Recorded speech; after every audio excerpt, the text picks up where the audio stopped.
ya, tapi ada fadilah yang sangat besar. Apa zikirnya? La ilaha illallah wahdahu la syarikalah, lahul mulku wa lahul hamdu yuhyi wa yumitu wa huwa ala kulli syai'in qadir, sebanyak 10 kali setelah selesai salat subuh dan maghrib. Kata Nabi, siapa yang membaca itu, la ilaha illallah wahdahu la syarikalah, lahul mulku wa lahul hamdu yuhyi wa yumitu wa huwa ala kulli syai'in qadir, sebanyak 10 kali, qabla ayyan sarif, sebelum dia meluruskan kakinya, bahkan ya, setelah selesai salam baca istighfar, ya, baru baca zikir yang tadi sebanyak 10 kali sebelum meluruskan kakinya, ya, maka lebih afdolnya sebetulnya di situ, sebelum meluruskan kaki baca itu sebanyak 10 kali. Apa fadilahnya? Kata Nabi sallallahu alaihi wasallam, akan ditambah pahalanya sebanyak 10 kali lipat. Kemudian akan dihapus dosanya sebanyak 10. Akan diangkat derajatnya sebanyak 10 tingkatan. Bahkan dia dihitung sebagai seolah-olah orang yang sudah membebaskan budak. Jadi membebaskan budak itu pahalanya bukan main-main, Bapak Ibu. Karena di dalam Islam kita sangat perhatian sekali terhadap perbudakan, sehingga kita dituntut untuk membebaskan budak.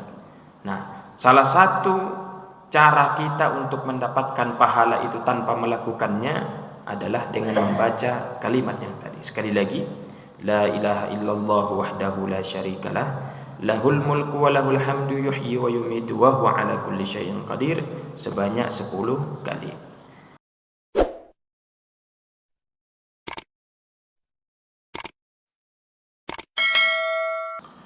Assalamualaikum warahmatullahi wabarakatuh. Alhamdulillahi rabbil alamin, wa afdhalus salati wa atamut taslim ala habibil mustafa sayyidi wa habibi wa maulaya Muhammadin wa ala alihi wa ashabihi wa man tabi'a sunnatahu ila yaumiddin. Amma ba'du, نوينا التعلم والتعليم والتذكر والتذكير والنفع والانتفاع والإفادة والاستفادة والحث على التمسك بكتاب الله وسنة رسوله صلى الله عليه وسلم والدلالة على الهدى ابتغاء وجهه وثوابه وقربه سبحانه وتعالى. Imam serta pengurus yang sama-sama kita hormati, para orang tua kami, bapak-bapak dan ibu-ibu, umumnya kita semua jemaat salat subuh. Mudah-mudahan kita senantiasa dilimpahkan oleh Allah Subhanahu wa taala karunia, kasih sayangnya, serta kita diberikan taufik berupa kemampuan untuk senantiasa bertaat kepada Allah Subhanahu wa taala. Amin ya rabbal alamin. Alhamdulillah, di penghujung akhir tahun ini Allah masih memberikan kita kesempatan sekali lagi untuk meningkatkan ketaatan kita kepada Allah Subhanahu wa taala. Di antaranya adalah dengan melaksanakan sholat subuh berjamaah yang diiringi dengan kegiatan yang tidak bisa kita lakukan kecuali di dalam masjid, yaitu beriktikaf. Tak lupa juga kita tadi, Bapak Ibu, setelah selesai melaksanakan sholat subuh, membaca zikir yang Nabi sallallahu alaihi wa ala alihi wasallam mengatakan bahwa zikir itu adalah bukan zikir sembarangan, ya, tapi ada fadilah yang sangat besar. Apa zikirnya? La ilaha illallah wahdahu la syarikalah, lahul mulku wa lahul hamdu yuhyi wa yumitu wa huwa ala kulli syai'in qadir, sebanyak 10 kali setelah selesai salat subuh dan maghrib. Kata Nabi, siapa yang membaca itu, la ilaha illallah wahdahu la syarikalah, lahul mulku wa lahul hamdu yuhyi wa yumitu wa huwa ala kulli syai'in qadir, sebanyak 10 kali, qabla ayyan sarif, sebelum dia meluruskan kakinya, bahkan ya, setelah selesai salam baca istighfar, ya, baru baca zikir yang tadi sebanyak 10 kali sebelum meluruskan kakinya. Ya, maka lebih afdolnya sebetulnya di situ. Sebelum meluruskan kaki baca itu sebanyak 10 kali. Apa fadilahnya? Kata Nabi sallallahu alaihi wasallam, akan ditambah pahalanya sebanyak 10 kali lipat. Kemudian akan dihapus dosanya sebanyak 10. Akan diangkat derajatnya sebanyak 10 tingkatan. Bahkan dia dihitung sebagai seolah-olah orang yang sudah membebaskan budak. Jadi membebaskan budak itu pahalanya bukan main-main, Bapak Ibu. Karena di dalam Islam kita sangat perhatian sekali terhadap perbudakan, sehingga kita dituntut untuk membebaskan budak. Nah, salah satu cara kita untuk mendapatkan pahala itu tanpa melakukannya adalah dengan membaca kalimat yang tadi. Sekali lagi, la ilaha illallah wahdahu la syarikalah, lahul mulku wa lahul hamdu yuhyi wa yumitu wa huwa ala kulli syai'in qadir, sebanyak 10 kali. Baik. Alhamdulillah, sekali lagi kita masih diberikan kesempatan untuk beribadah sampai saat ini. Di penghujung akhir tahun ini, kita di perguliran waktu sebagai orang Islam meyakini bahwa semakin bertambah usia kita, maka semakin dekat kita kepada kematian, Bapak Ibu. Jadi sebetulnya bagi kita awal tahun itu sebaiknya adalah momen untuk muhasabah. Muhasabah apa maksudnya? Yaitu apakah sudah pantas diri kita, sudah siapkah diri kita untuk menghadapi kematian itu.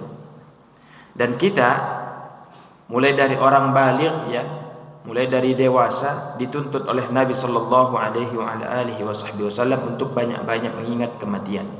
Dalam sebuah hadis Nabi bersabda, "Aksiru dzikra hadzimil ladzat." Perbanyak kalian mengingat sesuatu yang memutuskan kelezatan. Al-maut, yaitu kematian. Di antara hikmahnya kata Nabi sallallahu alaihi wasallam, fa innakum la tadhkurunahu fi qalilin minal amali illa katsarahu. Kalau kalian banyak mengingat mati di saat kondisi amal sedang menipis, itu akan memotivasi kita untuk memperbanyaknya. Wala fi katsirin minal amali illa qallalahu. Kalau kita banyak mengingat mati di saat kondisi panjang angan-angan, sebuah naluri bagi kita manusia, Bapak Ibu, semakin bertambah usia semakin tambah angan-angan. Dalam sebuah hadis lain Nabi bersabda, yahrumu ibnu Adam. Kita manusia ini akan semakin menua fisiknya, umurnya bertambah.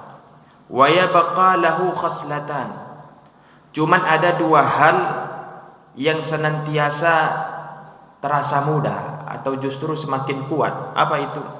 Di antaranya adalah tulul amal, panjang angan-angan. Jadi semakin tua semakin panjang angan-angan.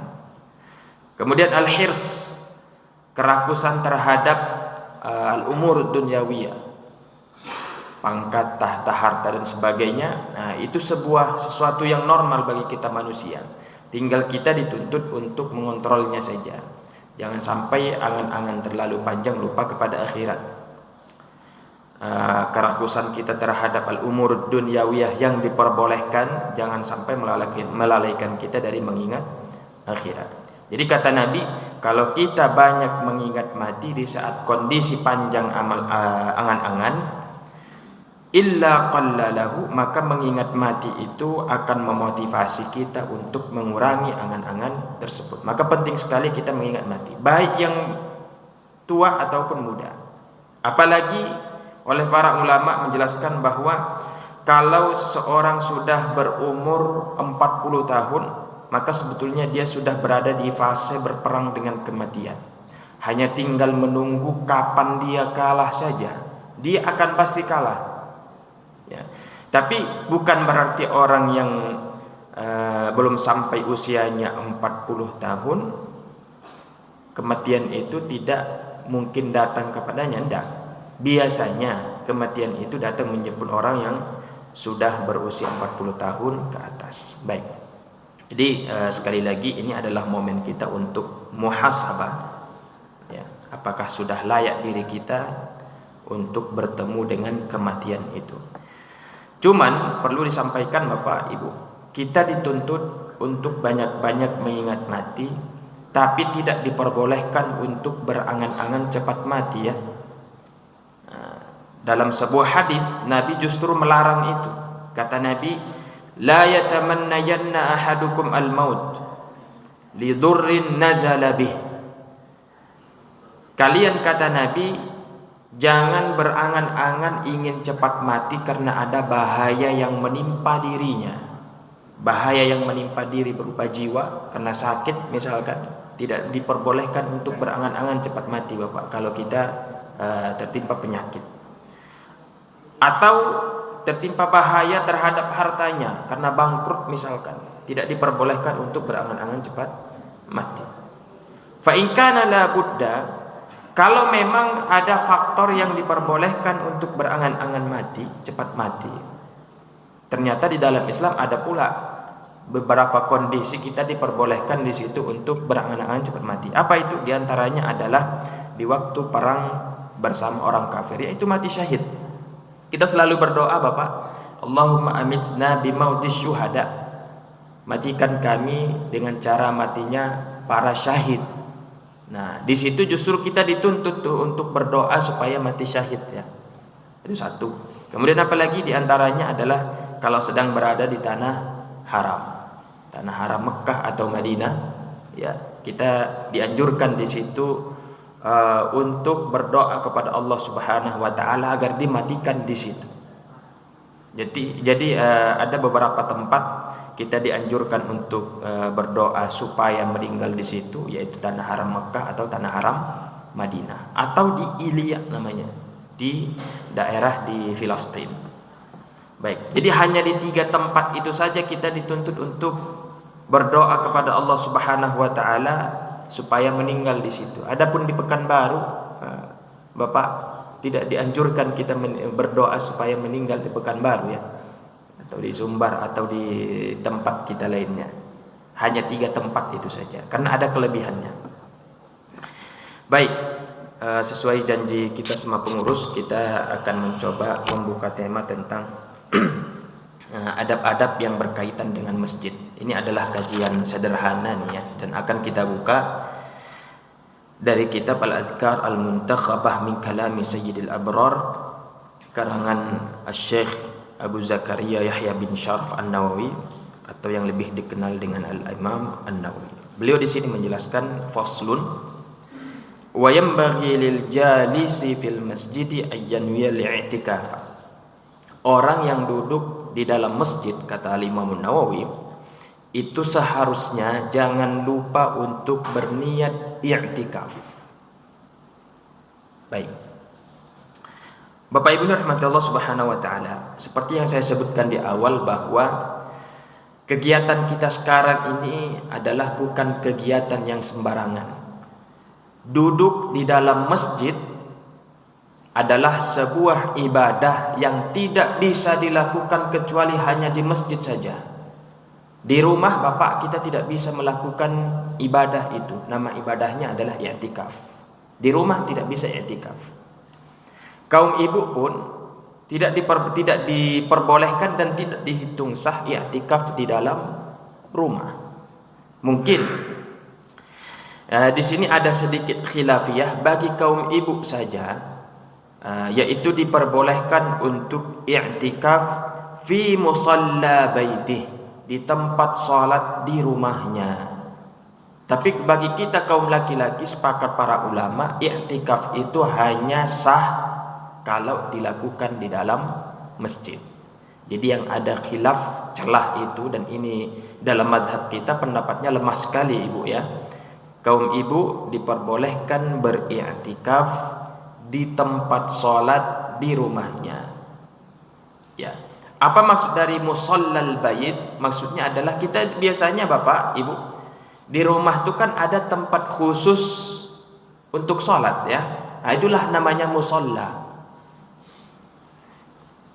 kalau penamaan di daerah kita ya, atau di Indonesia secara umum, musola itu hampir sama dengan masjid ya.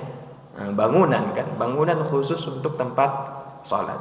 Tapi kalau bahasa fikihnya, yang dimaksud dengan musola adalah tempat yang dikhususkan untuk sholat, baik di rumah atau di kantor atau di tempat-tempat lainnya ya. Jadi ada satu pendapat bagi kaum ibu diperbolehkan untuk beriktikaf di tempat sholat di rumahnya. Karena kan bagi kaum ibu ada toleransi sholatnya itu di rumah, bukan di masjid. Toleransi. Kalau kita kaum bapak sebetulnya lebih afdal sholatnya di dalam masjid. Baik. Jadi kata Imam Nawawi, siapa yang duduk di dalam masjid jangan lupa untuk berniat i'tikaf. Nah, ini penting niat i'tikaf ini. Kenapa? Karena Bapak, Ibu, lama pun kita di dalam masjid sampai berjam-jam, kalau tidak diniatkan untuk i'tikaf, maka duduknya kita itu sama dengan duduknya kita di dalam rumah. Artinya tidak dihitung sebagai ibadah. Karena di antara fungsi daripada niat itu adalah tamyizul ibadah anil adah, untuk membedakan mana kegiatan yang biasa, mana ibadah. Saya kasih contoh sederhananya. Kita biasa mandi Bapak ya. Setiap hari kita mandi. Apalagi kalau orang Indonesia.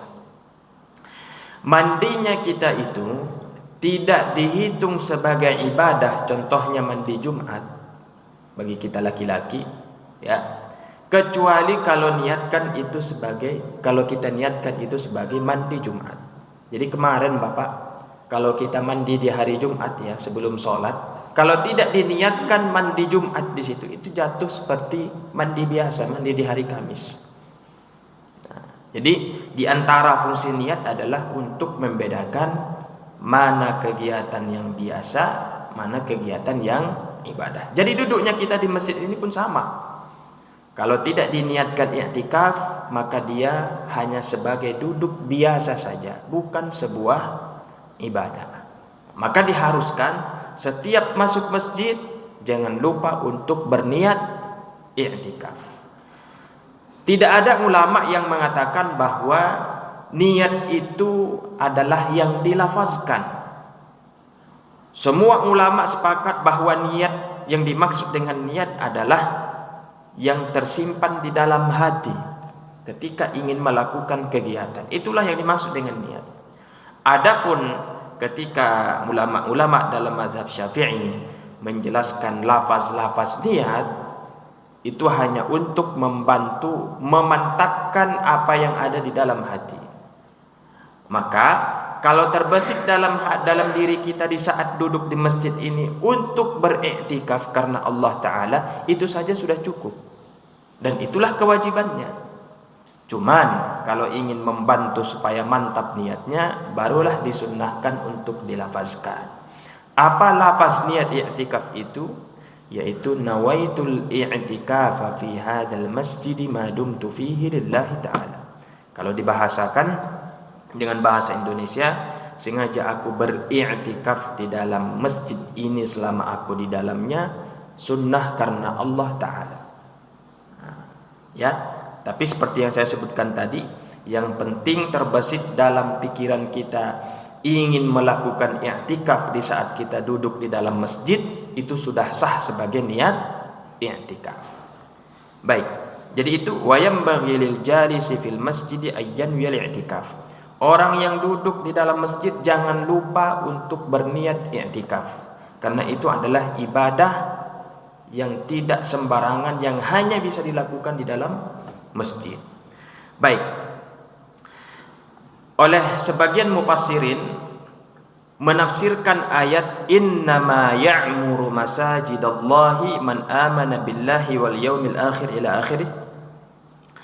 Orang-orang yang memakmurkan masjid, kata memakmurkan masjid itu oleh sebagian mufassirin mereka menafsirkan maksudnya adalah orang-orang yang beriktikaf di dalam masjid. Ya, ketika Allah berfirman, orang-orang yang memakmurkan masjid adalah orang yang beriman kepada Allah Subhanahu wa taala, wal yaumil akhir, beriman kepada hari akhirat, wa aqamas salata, selalu mengerjakan salat, artinya tidak pernah meninggalkan salat yang wajib, wa ataz zakata, dan selalu menunaikan zakat kalau dia wajib untuk berzakat, wa lam yakhsha illallah, dan yang dia takuti sebagai Tuhan hanyalah Allah Subhanahu wa taala, fa'asa ulaika ayyakunu minal muhtadin. Allah Subhanahu wa taala menjelaskan orang-orang yang seperti ini beriktikaf dengan sifat-sifat yang tadi, itulah pasti orang-orang yang mendapatkan hidayah, petunjuk dari Allah Subhanahu wa taala. Jadi yang memakmurkan masjid di situ maksudnya adalah orang-orang yang beriktikaf. Bukan hanya orang yang membangun masjid saja. Dalam sebagian penafsiran, maksud dari memakmurkan masjid bukan hanya orang yang membangun. Mungkin Bapak Ibu sebagian di antara kita tidak sanggup untuk membangun masjid. Ya, bagaimana cara memakmurkannya? Cara memakmurkannya salah satunya adalah dengan beriktikaf di dalam masjid. Dan sifat-sifatnya tadi disebutkan. Pertama, orang yang beriman kepada Allah dan hari akhirat, senantiasa melaksanakan sholat yang wajib, menunaikan zakat, walam yakhsha illallah, dan yang dia takuti sebagai Tuhan hanyalah Allah Subhanahu wa taala. Maksudnya di sini bagaimana, Bapak Ibu? Kalaupun kita beriman kepada Allah Subhanahu wa taala, mengaku takut kepada Allah Subhanahu wa taala, normalnya manusia itu masih ada ketakutannya selain kepada Allah Subhanahu wa taala. Contohnya kepada binatang buas tentunya Bapak ya. Bahkan kepada serangga kecil sekalipun ya, kita ada rasa takut tuh. Semut berbisa atau kalajengking, lipan dan sebagainya. Pasti ada rasa takut Bapak ya. Dan itu adalah normal. Tapi kan kita takut terhadap hewan-hewan tersebut bukan karena kita menganggap itu sebagai Tuhan. Nah, yang kita takuti, yang kita anggap dia sebagai Tuhan hanyalah Allah Subhanahu wa taala. Jadi itu diantara sifat orang-orang yang melakukan i'tikaf atau memakmurkan masjid. Dan kata Allah, fa'asa ulaika ayyakunu minal muhtadin. Pasti mereka adalah orang-orang yang mendapatkan hidayah. Baik. Kemudian kita di dalam mazhab Syafi'i dijelaskan bahwa i'tikaf itu tidak disyaratkan harus dalam kondisi berpuasa. Dalam kondisi sekarang pun ini hari Sabtu. Mungkin di antara kita ada yang berpuasa atau mungkin sebagian besar di antara kita tidak ada yang berpuasa, tidak berpuasa ya. Baik. Kalaupun tidak dalam kondisi berpuasa, tetap dihitung sah i'tikafnya. Mungkin kita pernah mendengar Bapak, Ibu, dari guru-guru kita bahwa i'tikaf itu disyaratkan dalam kondisi berpuasa. Ya, betul. Di dalam mazhab Ahnaf ya, yang mayoritasnya dipakai di Pakistan, India dan seterusnya, i'tikaf itu dihitung sah kalau orang yang melakukannya dalam kondisi berpuasa. Tapi sekali lagi kalau di dalam mazhab kita i'tikaf itu tidak disyaratkan dalam kondisi berpuasa. Apa dalilnya? Dalilnya Nabi sallallahu alaihi wa ala alihi wasallam bersabda, "Laisa 'alal mu'takifi siyamun." Orang yang beriktikaf tidak diharuskan untuk berpuasa illa ayyaj'alahu 'ala nafsihi, kecuali kalau dia menadarkan puasa. Kalau dia bernazar berpuasa sambil i'tikaf, maka i'tikafnya harus dalam kondisi berpuasa. Kalau dia beriktikaf tidak dalam kondisi berpuasa, maka tidak sah i'tikafnya. Jadi harus dinadarkan supaya wajib berpuasa saat i'tikaf. Itu satu. Sebetulnya hadis ini masih diperdebatkan derajat kesahihannya. Maka perlu dalil kedua untuk mendukungnya. Dalil kedua apa? Wali annahu sallallahu alaihi wasallam i'takafa al-ashr al-awwala min Syawal, dan ini hadisnya sahih. Dalam satu riwayat Nabi sallallahu alaihi wa ala alihi wasallam pernah beriktikaf di 10 pertama bulan Syawal. Jadi seperti itu riwayatnya. Nabi pernah beriktikaf selama 10 pertama di bulan Syawal. 10 pertama berarti mulai dari tanggal 1 sampai tanggal 10 Bapak ya. Nah, baik. Setelah dianalisa, kan Bapak Ibu, di bulan Syawal itu ada satu hari yang kita diharamkan di situ berpuasa, yaitu pada tanggal 1 Syawal. Maka dipastikan bahwa di tanggal 1 Syawal itu Nabi tidak melakukan puasa dan Nabi beriktikaf di situ. Ya, memang dalam hadis itu tidak dijelaskan apakah Nabi berpuasa atau tidak. Tapi bisa dipastikan bahwa di tanggal 1 Syawal Nabi tidak sedang berpuasa. Maka dari situ oleh para ulama menjelaskan bahwa boleh beriktikaf walaupun kita tidak sedang berpuasa. Baik. Jadi itu diantara syarat dan ketentuan beriktikaf. Oleh Imam Nawawi menambah penjelasan, fa innahu yasihhu indana walau lam yamkuth illa lahdatan. Orang yang duduk di masjid tadi dijelaskan sebaiknya harus berniat i'tikaf. Kenapa? Karena di dalam mazhab kita Bapak Ibu, kalaupun dia duduknya di masjid itu hanya sekedar membaca subhanallah 2 kali, itu sudah dihitung sebagai i'tikaf. Coba Bapak, kita membaca subhanallah itu berapa detik kira-kira? Subhanallah, taruhlah misalkan 1 detik lah, subhanallah. Jadi 2 detik saja kita duduk di dalam masjid, kalau kita niatkan itu sebagai i'tikaf, itu sudah sah i'tikafnya. Makanya kalau kita merujuk kepada kitab-kitab fikih, ya, definisi dari i'tikaf itu adalah al-lubusu fil masjidi walau bi ziyadati qadri tuma'ninah. Maksud dari i'tikaf itu adalah berdiam di masjid kalaupun hanya sekedar tuma'ninah lebih sedikit. Tuma'ninah itu adalah bacaan subhanallah. Makanya kalau kita ukur tadi 2 detik saja dia duduk di dalam masjid, kalau dia niatkan i'tikaf itu sudah sah i'tikafnya. Artinya tidak harus lama-lama ya. Tidak harus lama-lama. Makanya oleh guru-guru kita selalu menyampaikan bahwa pokoknya kalau masuk masjid niatkan i'tikaf. Ya. Jadi kita nih harus rakus terhadap pahala. Kalaupun pahalanya minim sekali, termasuk hal yang tadi. Cuman beberapa detik kita dalam masjid, jangan lupa niatkan i'tikaf. Baik. Kemudian wa yanbaghi lil jalisi fihi ay ya'mura bima yarahu minal ma'ruf wa yanha 'amma yarahu minal munkar. Kemudian bagi orang yang duduk di dalam masjid, kalau melihat sesuatu yang mungkar, maka sebaiknya dia dianjurkan untuk melarangnya. Kalau ada melihat sesuatu yang baik, mengajak orang lain untuk melakukannya. Jadi al-amru bil ma'ruf wan nahyu 'anil munkar di dalam masjid itu sangat dianjurkan, meskipun sebetulnya di luar masjid kita juga dianjurkan ya.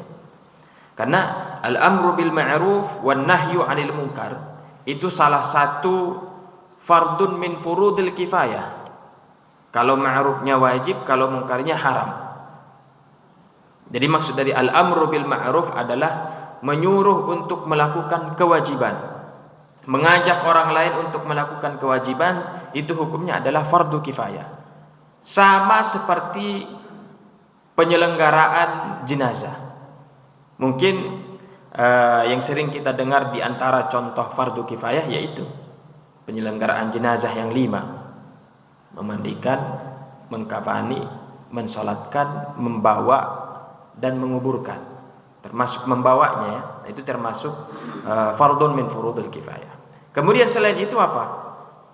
Yaitu al-amru bil ma'ruf, mengajak orang lain untuk melakukan kewajiban. Jadi ma'ruf di situ bukan hanya kebaikan secara umum, tapi yang wajib.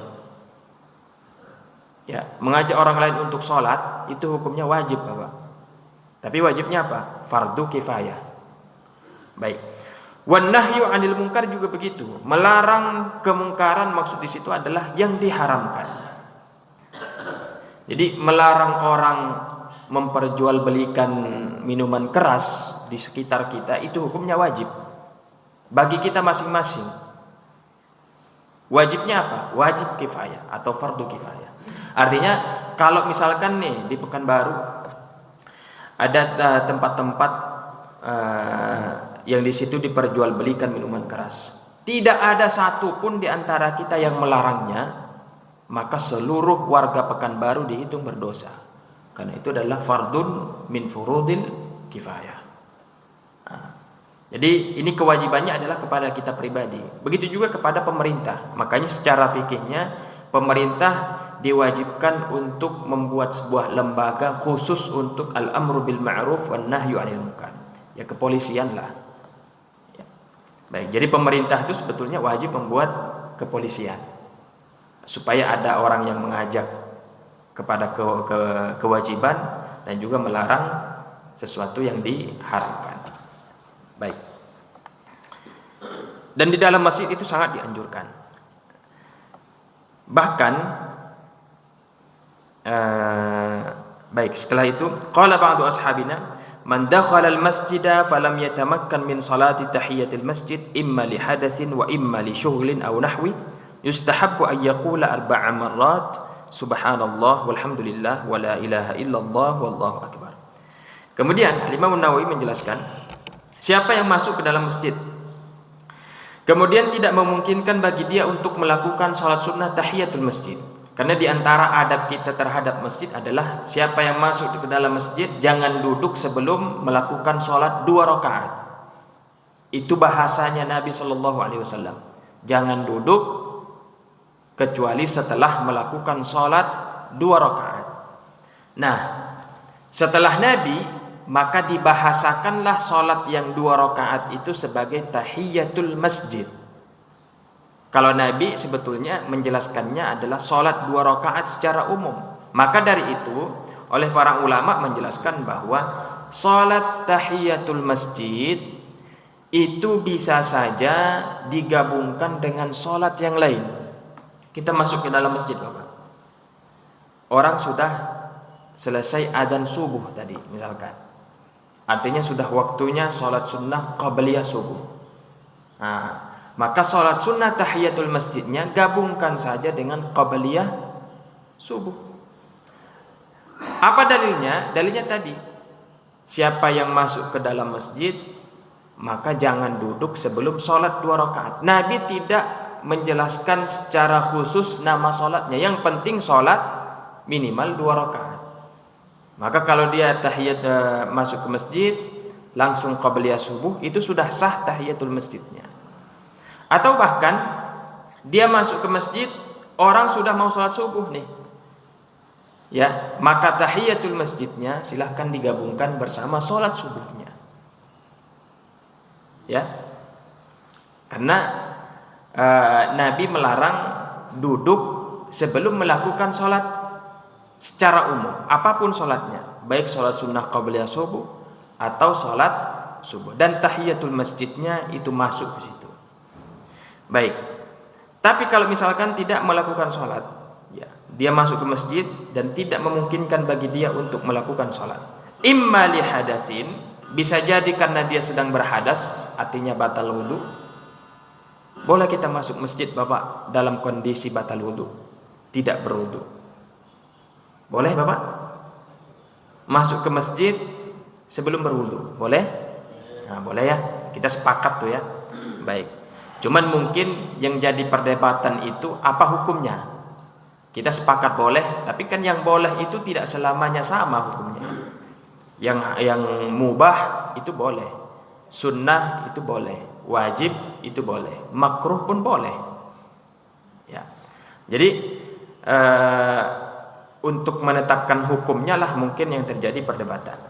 Kalau kita di dalam mazhab Syafi'i, pendapat yang masyhurnya bahwa masuk ke dalam masjid dalam kondisi tidak berwudu hukumnya mubah. Tapi menurut Al-Imam Al-Ghazali, masuk ke dalam masjid dalam kondisi tidak berwudu, hukumnya adalah makruh, sebaiknya ditinggalkan. Tapi berdosa apa tidak? Nah, tidak. Artinya masih boleh, tapi hukumnya makruh. Baik. Jadi dia masuk ke masjid, tidak memungkinkan untuk melakukan sholat tahiyatul masjid, mungkin karena faktor hadas, dia sedang tidak berwudu.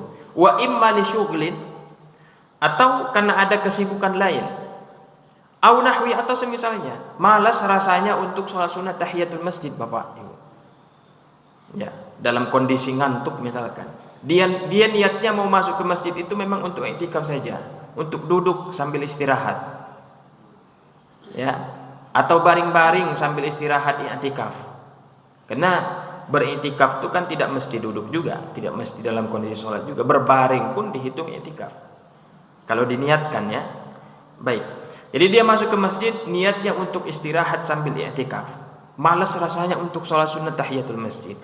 Nah, kata Imam Nawawi, yustahabbu ayyaqula arba'a marrat, disunnahkan bagi dia untuk membaca sebanyak 4 kali sebagai ganti dari sholat sunnah tahiyatul masjid. Apa bacaannya? Yaitu subhanallah walhamdulillah wala ilaha illallah wallahu akbar. Jangan lupa nih. Jadi bacaan yang bisa mengganti salat sunnah tahiyatul masjid yaitu subhanallah walhamdulillah wala ilaha illallah wallahu akbar sebanyak 4 kali. Kalau ditambah dengan wala haula wala quwata illa billah itu lebih baik. Subhanallah walhamdulillah wala ilaha illallah wallahu akbar. Jadi kalau masuk ke masjid, ya, tidak sempat atau malas rasanya melakukan sholat sunnah tahiyatul masjid, maka baca itu sebanyak 4 kali. Atau mungkin kita masuk ke dalam masjid di waktu-waktu yang kita di situ makruh untuk melakukan sholat atau diharamkan melakukan sholat. Kalaupun sebetulnya sholat tahiyatul masjid tidak termasuk yang diharamkan, tapi oleh sebagian ulama, misalkan setelah asar, Bapak, kan itu adalah salah satu waktu yang kita diharamkan melakukan sholat sunnah mutlak, ya. Setelah pelaksanaan sholat asar, itu satu waktu yang kita diharamkan melakukan sholat sunnah mutlak, tapi ya tidak termasuk tahiyatul masjid.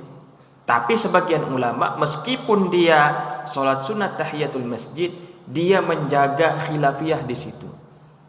Jadi setelah asar masuk ke masjid, boleh sholat sunnah tahiyatul masjid? Boleh. Cuman karena ada qaul yang mengatakan itu makruh juga, maka sebaiknya duduk saja. Tapi untuk mengganti sholat sunnah tahiyatul masjidnya, baca yang tadi, subhanallah walhamdulillah wala ilaha illallah wallahu akbar. Dalam bahasa sederhananya, kalimat ini namanya adalah al-baqiyatus shalihat, ya, al-baqiyatus shalihat. Baik. Oleh Syekh Ibnu Allan menjelaskan bahwa apa alasannya kenapa zikir ini bisa mengganti salat sunnah tahiyatul masjid? Dikarenakan li'annaha salatul hayawanat wal jamadat. Di dalam Al-Qur'an Allah Subhanahu wa taala menjelaskan wa im min syai'in illa yusabbihu bihamdi. Segala sesuatu yang ada di dunia ini itu bertasbih memuji Allah Subhanahu wa taala atau melakukan salat. Jadi hewan-hewan tuh Bapak Ibu salatnya ada. Tumbuh-tumbuhan itu ada salatnya juga. Bahkan bangunan, benda-benda padat itu ada salatnya memuji Allah Subhanahu wa taala. Ya, tumbuh-tumbuhan, hewan, benda-benda padat, apalagi kita manusia. Manusia salatnya tahulah kan yang kita lakukan sehari-hari. Nah, apa salatnya hewan dan juga benda-benda padat? Yaitu membaca tasbih yang tadi. Subhanallah walhamdulillah wala ilaha illallah wallahu akbar. Maka sederhananya, kalau kita masuk masjid dan tidak sempat melakukan sholat sunnah tahiyatul masjid, maka ganti sholat itu dengan sholatnya hewan, ya, yaitu dengan membaca al-baqiyatus sholihatnya tadi. Baik. Dan al-baqiyatus sholihat itu juga bisa mengganti sujud sajadah. Ketika kita membaca ayat sajadah, ya, ayatnya saja, ayat sajadah, atau mendengar orang membaca ayat sajadah. Orang yang membaca tapi kita mendengarnya. atau kita sendiri yang membacanya, maka kita dianjurkan untuk sujud sajadah atau sujud tilawah. Nah, kalau misalkan malas rasanya untuk sujud tilawah atau sujud sajadah, maka ganti dengan itu, dengan al-baqiyatus shalihat yang tadi. Subhanallah walhamdulillah wala ilaha illallah wallahu akbar. Baik. Jadi itu diantara adab-adab kita ketika masuk masjid. Kemudian diantaranya adalah babu ingkarihi wa du'aihi ala man yanshudu dhallatan fil masjid aw yabi'u fi. Pembahasan selanjutnya masih berkaitan dengan masjid. Nabi sallallahu alaihi wa ala alihi wasallam pernah melarang orang yang mengumumkan benda hilang di masjid. Itu satu. Dan Nabi pernah mendoakan keburukan bagi orang itu. Orang yang mengumumkan benda hilang di masjid. Au yabi'u fi. Nabi melarang orang yang bertransaksi di masjid dan mendoakan keburukan terhadap pelakunya. Baik. Maka dari sini oleh para ulama menjelaskan, terutama di dalam mazhab kita disunnahkan ketika melihat ada orang yang mengumumkan benda hilang di masjid untuk melarangnya. Kemudian hukum mengumumkan benda hilang di masjid itu hukumnya adalah makruh. Begitu juga bertransaksi di dalam masjid, semua transaksi. Baik, kita bacakan hadisnya. Rawaina fi sahih Muslimin an Abi Hurairah radhiyallahu anhu qala Rasulullah sallallahu alaihi wasallam, Nabi bersabda, "Man sami'a rajulan yanshudu dhallatan fil masjid." Siapa yang mendengar sesuatu atau mendengar seseorang mengumumkan benda hilang di dalam masjid, falyaqul, maka hendaklah dia berkata, berdoa atau mengingatkan, la raddahallahu alaik, mudah-mudahan Allah tidak mengembalikan benda hilangmu. Itu kan doa keburukan tuh Bapak Ibu ya. Ini adalah sebuah teguran sekaligus doa keburukan bagi orang yang melakukan sesuatu yang mungkar tadi, yaitu mengumumkan benda hilang di dalam masjid. Apa kata Nabi? Fa innal masajida lam tubna lihada. Karena masjid-masjid itu dibangun bukan untuk tempat pengumuman benda hilang. Benda hilang itu kan identik dengan al-umur dunyawiyah, hal-hal yang duniawi sekali. Karena ketika seorang kehilangan berarti fa inna qalbahu mu'alliqun biha. Jadi pikirannya tuh memang selalu ke barang yang hilang itu. Jadi murni dunia, maka tidak diperbolehkan untuk dibawa-bawa ke masjid. Di dalam hadis lain dibahasakan bahwa masjid itu adalah suqul akhirah, pasar akhirat. Ya, jadi masjid ini adalah pasar akhirat. Sebaiknya hal yang kita lakukan di dalam masjid adalah hal yang dominan akhirat. Maka masjid itu kan diperuntukkan untuk berzikir, untuk sholat, muzakarah bil khair, saling mengingatkan kebaikan, bukan untuk tempat jualan, bukan untuk tempat mengumumkan benda hilang. Jadi kata Nabi SAW, kalau kita melihat ada orang yang mengumumkan benda hilang di dalam masjid, maka hendaklah kita tegur. Dan hukum menegurnya adalah sunnah. Mengumumkan benda hilangnya hukumnya adalah makruh. Baik. Bahkan disunnahkan untuk kita doakan. Apa doanya tadi? Mudah-mudahan Allah tidak mengembalikan benda hilangmu. Ini kan ancaman juga nih. Baik. Makanya secara fikihnya Bapak, ya, ada pembahasan tentang al-luqatah di bab fikih, benda-benda tercecer. Kita menemukan benda tercecer di lingkungan kita, tidak tahu siapa pemiliknya, dan kita tahu bahwa itu sebetulnya ada pemiliknya, ya. Bukan barang, bukan harta karun istilahnya, bukan harta karun. Ada kita temukan misalkan HP itu kan pasti ada pemiliknya, ya. Bukan harta karun itu. Di jalan umum. Maka secara fikihnya kita diwajibkan untuk mengumumkannya selama setahun. Di mana itu diumumkan? Di kitab-kitab fikih dijelaskan bahwa diumumkan fi abwabil masajid, di pintu-pintu masjid, bukan di masjid. Pintu masjid maksudnya adalah di luar masjid. Kenapa di pintu-pintu masjid? Karena biasanya orang berkumpul di masjid kemudian lewat dari situ. Jadi disitulah diumumkan. Kalau diumumkan di dalam masjid, maka masuklah kepada hadis ini yang Nabi Shallallahu Alaihi Wasallam mengingkarinya, dan kita dianjurkan untuk mendoakan supaya tidak ketemu lagi barang itu. Baik, jadi itu pertama. Kita ulangi hadisnya. Man sami'a rajulan yanshuru dhallatan fil masjid, siapa yang mendengar seseorang mengumumkan barang hilangnya di dalam masjid, falyaqul, maka hendaklah dia berkata, la raddahallahu alaik, semoga Allah tidak mengembalikan benda hilangmu. Fa innal masajida lam tubna li hada, karena masjid tidak dibangun untuk ini. Untuk ini maksudnya tidak dibangun untuk tempat pengumuman benda hilang. Kemudian hadis yang kedua,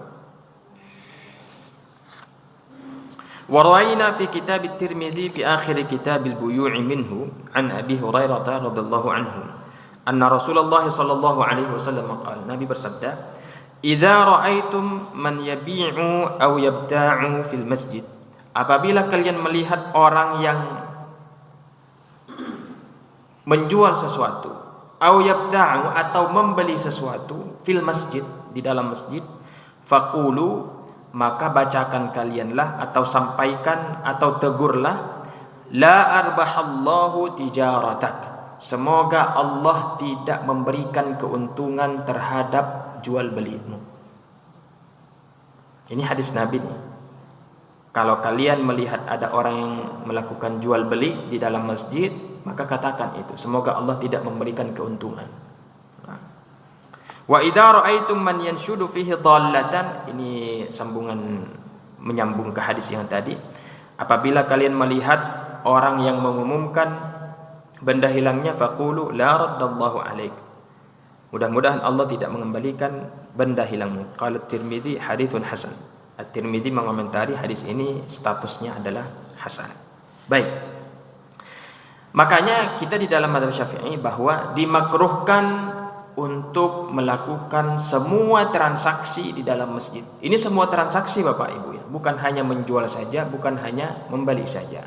Misalkan sewa menyewa di dalam masjid, itu hukumnya adalah makruh, dan makruh secara mutlak.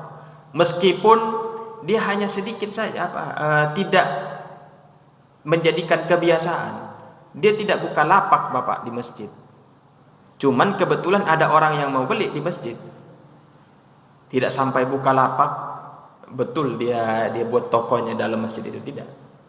Nah, di dalam mazhab Syafi'i itu hukumnya adalah makruh semata-mata mutlak. Tapi kalau di dalam mazhab Ahnaf, yang dimakruhkan itu adalah kalau dia memang buka lapak di dalam masjid. Dia buat tokonya betul di dalam masjid. Ini yang dimakruhkan. Baik. Kalau dalam mazhab kita, sekalipun dia tidak membuka toko di dalam masjid, itu sudah makruh. Nah, ini penting nih Bapak Ibu. Terkadang kita tidak sadar ya, kalau kita sudah pernah melakukannya. Apalagi sekarang ada transaksi online. Ya. Check out Shopee dalam masjid Ibu. Ya. Nah, itu bisa terjadi? Bisa. Atau jangankan yang seperti itu, bayar hutang atau berhutang di dalam masjid. Online pula, transfer, bayar hutang di dalam masjid. Nah, itu bisa masuk kepada ancaman Nabi Shallallahu Alaihi Wasallam tadi. Ya, jadi masjid itu sekali lagi bukan pasar dunia, tapi pasar akhirat. Hutang piutang itu tempatnya adalah di pasar dunia. Janganlah di dalam masjid. Jadi bayar hutang atau mau pinjam meminjam, apalagi COD dan sebagainya, semua transaksi janganlah dilakukan di dalam masjid. Nah, ada satu yang perlu didiskusikan sebetulnya, terutama di lingkungan kita di Indonesia. Di beberapa masjid kita temukan di teras-terasnya itu bukalapak. Ya Bapak ya. Nah, di terasnya, bukan di halamannya. Secara madhab syafi'inya ada istilahnya sahatul masjid, ada ruhbatul masjid. Sahatul masjid, halaman masjid yang sana tuh, yang halaman depan tuh, tempat parkiran. Menurut urufnya dalam mazhab Syafi'i bahwa sahatul masjid laisat minal masjid, itu tidak termasuk masjid. Jadi silahkan mau buka lapak di sana tidak masalah kalau di lapangannya. Tapi kalau ruhbatul masjid, terasnya masjid, secara urufnya di dalam mazhab Syafi'i memang masih ada khilafiyah ya, itu termasuk masjid. Ya. Misal kita punya teras nih Bapak ya, yang di situ ya. Ada teras sedikit di situ tuh. Jadi buka lapak di situ, kalau dalam mazhab Syafi'i itu termasuk jual beli di dalam masjid. Maka hati-hati kita tuh.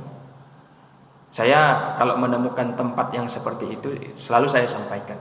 Kecuali kalau misalkan oke lah dia mengikuti pendapat yang mengatakan bahwa itu bukan masjid. Tapi kalau pendapat yang kuatnya di dalam mazhab itu adalah termasuk masjid. Jadi kalau mau buka lapak ya keluarlah sedikit, jangan pas sekali di teras masjidnya. Memang kalau di dalam masjidnya kita tidak melihat ada kegiatan seperti itu ya. Nah, mungkin di beberapa kondisi sadar atau tidak sadar pernah juga terjadi. Misalkan lagi seminar buku Bapak Ibu ya dalam masjid. Nah, kemudian tidak sengaja melakukan transaksi di situ di dalam masjid.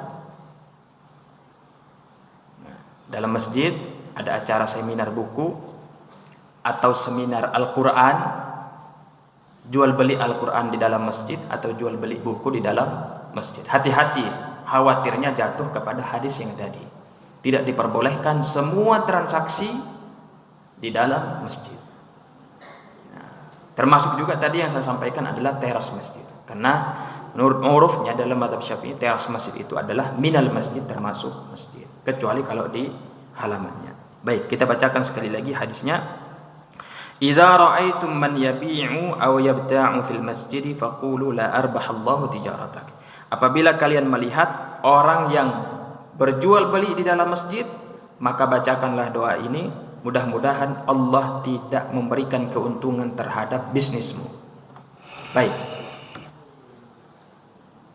6/4. Sudah habis waktu. Boleh. Atau satu lagi nih, masih berkaitan dengan masjid. Singkat nih Bapak ya. Babu du'aihi ala man yanshudu fil masjid syi'ran. Nabi sallallahu alaihi wasallam mendoakan keburukan bagi orang yang menyanyikan syair di dalam masjid. Laisa fihi madhun lil Islam, yang tidak mengandung pujian terhadap Islam. Ya, artinya nyanyian semata. Tidak ada puji-pujian terhadap Islam, wala tazhid, tidak ada motivasi kezuhudan, wala hasun ala makarimil akhlak, dan juga tidak ada motivasi untuk akhlak yang mulia, wa nahwi dzalik. Artinya nyanyi-nyanyian semata, bukan untuk memotivasi. Itu didoakan keburukan oleh Nabi sallallahu alaihi wasallam. Ada hadisnya, apa itu? Rawaina fi kitab Ibnu Sunni an Sauban radhiyallahu anhu qala Rasulullah sallallahu alaihi wasallam, man ra'aitumuhu yunshidu syi'ran fil masjid, siapa yang kalian lihat dia menyanyikan syair di dalam masjid, faqulu lahu, maka katakanlah kepadanya atau tegur dia dengan mengatakan faddallahu fak. Ini agak kasar sedikit nih kata-kata ini, faddallahu fak, mudah-mudahan Allah merontokkan gigimu. Ya, salah samarat, sebanyak 3 kali. Artinya boleh dengan kata-kata yang lainnya, tapi ini bahasanya Nabi sallallahu alaihi wasallam. Faddallahu fak, asqatallahu asnanak. Mudah-mudahan Allah menggugurkan gigimu. Itu bagi orang yang kita temukan dia bernyanyi. Ini masih nyanyian yang mubah ya. Nyanyian yang tidak ada pujian dan juga tidak ada nyanyi-nyanyian yang mendatangkan kemungkaran. Ya. Misalkan kayak ini contoh saja nih Bapak Ibu ya. naik-naik ke puncak gunung, dia nyanyi-nyanyi di masjid. Itu kan tidak ada mengundang syahwat juga lagunya kan, tapi tidak ada juga memuji Islam. Jadi itu namanya nyanyian yang mubah, yang diperbolehkan. Jadi kalau ada orang kita temukan seperti itu dia lakukan dalam masjid, maka kita dianjurkan untuk menegurnya, dan itu hukumnya adalah makruh ya. Nyanyi seperti dalam masjid itu hukumnya makruh. Kalaupun di luar masjid hukumnya diperbolehkan. Ya. Dan menegurnya hukumnya adalah sunnah. Baik. Kecuali kalau misalkan nyanyiannya sudah yang diharamkan pula. Ya, nyanyiannya adalah nyanyi-nyanyi dangdut pula di dalam masjid. Itu tidak diperbolehkan. Bukan hanya sekedar makruh lagi. Di luar masjid sudah haram, apalagi lah kalau di dalam masjid. Kita cukupkan sampai di sini. Mudah-mudahan bermanfaat. Terima kasih atas segala perhatian. Wassallallahu wasallam ala nabiyyina Muhammadin wa ala alihi wa ashabihi ajma'in. Wassalamualaikum warahmatullahi wabarakatuh.